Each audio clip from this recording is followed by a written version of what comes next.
Okay, so how do we thread our needle? Now, floss can get a little bit tricky, right? Because there are 6 strands, and we got to get all 6 of those strands through the eye of the needle.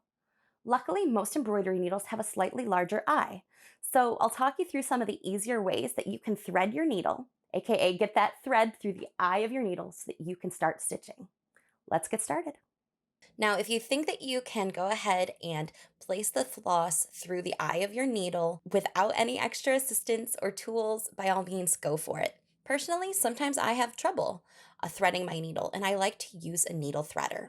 Needle threaders usually have a metal loop or a diamond shaped piece of metal attached to a base. So, to get started, insert the metal wire hoop through the eye of the needle. Pull the needle all the way back until it's touching the base of the threading tool. Next, you're going to take your thread or your floss and place it through the metal loop. Grasp the threading tool base and pull that wire loop through the eye of the needle, and now the eye of your needle should be threaded. Awesome. We have now threaded our needle. We are good to go.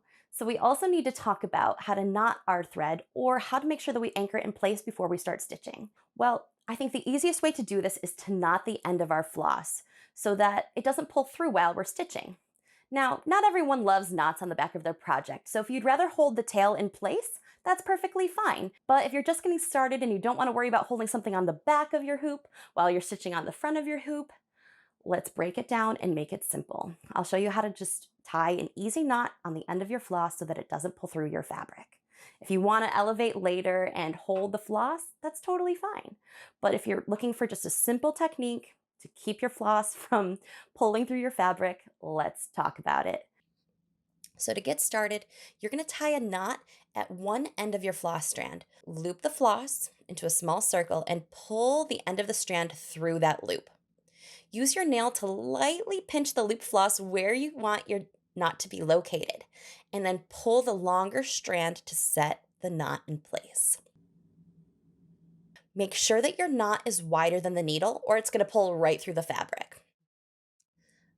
Knot it again in the same location to make the knot larger if you need to. And especially with embroidery needles, a lot of times the eye of that needle is a little bit big, so you may need to knot 2 or 3 times to make sure it's not going to pull through your fabric. Knots are a great way to anchor your project, whether you're in the beginning, the middle, or the end of your project, to make sure that your stitches don't unravel or get unruly. So go ahead and use your knots when you need them. They're an important part of your embroidery project. If you liked this video, be sure to like and subscribe so that you can see even more videos and stitching tutorials.